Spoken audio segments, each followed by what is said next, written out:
Parce qu'elle a longtemps contribué à l'écriture des films de son père, Gérard Houry, à commencer par La Grande Vadrouille, dont on fête ces jours-ci le 50e anniversaire, parce qu'elle veille, depuis qu'elle est passée à la réalisation avec La Bûche, à conférer à ses films une certaine fantaisie, beaucoup considèrent Daniel Thompson comme étant avant tout au service de la comédie. Ce n'est pas honteux en soi, bien sûr, mais en l'occurrence, ce n'est pas vrai.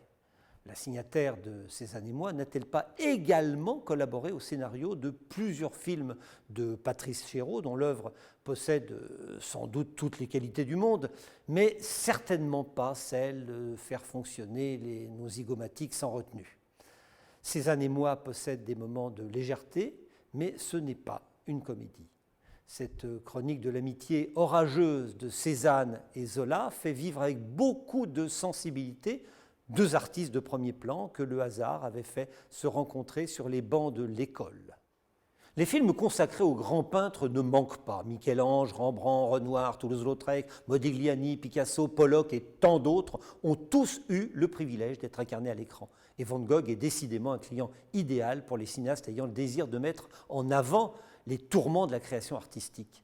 La vie de Cézanne n'a pas, de ce point de vue, été un long fleuve tranquille. Le peintre a dû attendre pour connaître le succès, et même, ajouteront les spécialistes, pour trouver une signature picturale qui lui soit personnelle, échappant au courant impressionniste, pour trouver une inspiration qui annonce déjà le cubisme. Mais le film de Daniel Thompson n'est pas consacré à la peinture, et il ne traite que par la bande de la fièvre créatrice. Ce qui est au cœur de son film, c'est plutôt la place de l'artiste dans le monde, sa capacité à se fondre dans une société qui parfois lui fait fête, mais pas toujours. Les itinéraires de Cézanne et Zola sont d'ailleurs parfaitement à contre-courant. Le premier était né dans l'aisance, le second appartenait à une famille immigrée sans le sou. Le peintre a signé ses tableaux les plus marquants à la maturité, l'écrivain a signé ses plus grands romans avant la cinquantaine, ce qui n'a évidemment pas été sans effet sur leur façon d'appréhender le monde. Cézanne s'est toujours comporté comme un ours mal léché, faisant fi des conventions sociales les moins sujettes à caution. Zola n'a eu de cesse de construire une famille et de vivre aussi bourgeoisement que possible, quelles que soient par ailleurs ses convictions politiques que l'on sait progressistes. L'idée de retracer l'itinéraire croisé de ces deux génies n'aurait pas été de soi si les deux hommes n'avaient pas été des amis d'enfance, ayant usé leurs culottes sur les mêmes bancs d'école à Aix-en-Provence. Une amitié hors du commun que le cinéma n'avait jusque-là pas beaucoup explorée, si ce n'est une brève séquence de la vie d'Émile Zola, un film américain de 1937 signé William Dieterle, un cinéaste sans doute francophile dont le chef-d'œuvre reste une adaptation de Notre-Dame de Paris et qui avait signé un an plus tôt un biopic consacré à Pasteur. Mais le film de Dieterle mettait l'accent sur l'engagement de Zola dans l'affaire Dreyfus, survenue bien après la rupture des deux amis. Une rupture d'autant plus brutale que cette amitié n'était pas de façade, qu'elle était de longue date, qu'elle avait donné lieu à des torrents épistolaires qui auraient fait rougir d'envie Madame de Sévigné. Le film ne tranche pas sur les raisons de cette séparation qui sont de toute évidence multiples, le temps ayant en l'occurrence fait une nouvelle fois la preuve de sa capacité à provoquer l'usure. Et qui peut savoir ce qui se trame dans la tête des êtres, dans les méandres intimes de leur conscience. Les historiens appuient quant à eux sur des données connues puisque publiques, le 14e volume de la saga des Rougon-Macquart, sur un total de 20 volumes. L'œuvre date de 1886. Coincé dans l'œuvre romanesque de son auteur, entre Germinal et la Terre, ce n'est pas le roman le plus connu de Zola, mais c'est celui qui brosse avec le plus d'acidité les travers d'un milieu artistique que le romancier connaît sur le bout des doigts. Et Cézanne s'est manifestement reconnu sous les traits d'un peintre dont les qualités humaines ne sont pas éclatantes.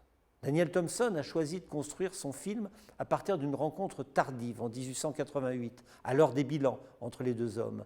Rien ne permet de dire qu'elle a eu lieu, mais rien n'interdit de penser qu'elle reste potentiellement crédible. Et d'ailleurs, peu importe. Ces retrouvailles sont dramatiquement riches, qui permettent toute une série de flashbacks allant de l'enfance à la maturité des deux hommes. L'occasion d'observer leur parcours de moins en moins parallèles, leur relation à l'argent, leur attachement aux femmes et, bien sûr, leur soif inextinguible de reconnaissance, persuadés, avec raison, de construire une œuvre qui restera. C'était l'un des défis principaux du film que de parvenir à rendre crédibles les personnages et leur avancée en âge. Dominique Colladant, le plus grand spécialiste français des postiches au cinéma, a fait merveille. Mais c'est bien sûr le talent des comédiens qu'il faut saluer. Sociétaire de la Comédie Française, Guillaume Gallienne, qui interprète Cézanne, n'a sans doute pas approché son personnage comme l'a fait Guillaume Canet, qui prête ses traits à Zola, plus instinctif dans sa composition. Mais force est de reconnaître que les deux comédiens sont en tout point remarquables. Ils permettent à Daniel Thompson de réussir son pari, celui de ne jamais donner le sentiment de faire un film historique, bien qu'elle n'ait pas mesuré son temps au moment de la préparation du film pour assembler le plus grand nombre possible d'éléments véridiques, que ce soit dans les décors ou dans les faits, mais bien de montrer des êtres de chair et de sang dans leur quotidien, aussi peu glamour soit-il par moments. Si Cézanne et moi est l'histoire d'une amitié déçue, si Daniel Thompson n'a à aucun moment cherché à retranscrire à l'écran l'élan des impressionnistes, comme Renoir fils l'avait fait dans plusieurs de ses films, de parties de campagne à French Cancan, le film n'en traite pas moins de la création artistique, mais sans être ostentatoire. On se souvient de l'excellent Fauteuil d'orchestre réalisé il y a maintenant 11 ans, mettant en scène toute une troupe de personnages disparates dont le seul point commun était de se définir par leur relation à l'art, créateurs et spectateurs confondus. D'une certaine manière, Cézanne et moi creusent le même sillon.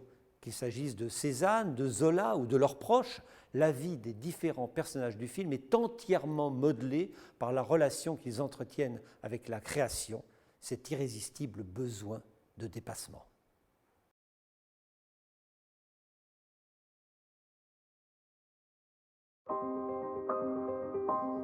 Comment tu l'appelles déjà ton tableau? Plein air. Et vous, vous êtes artiste aussi? C'est un poète, et un très bon.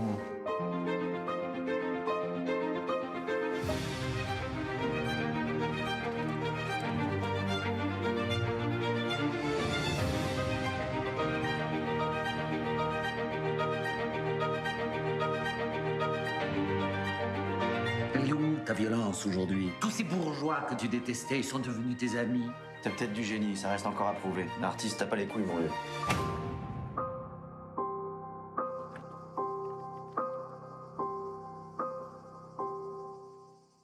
Je voudrais peindre comme tu écris.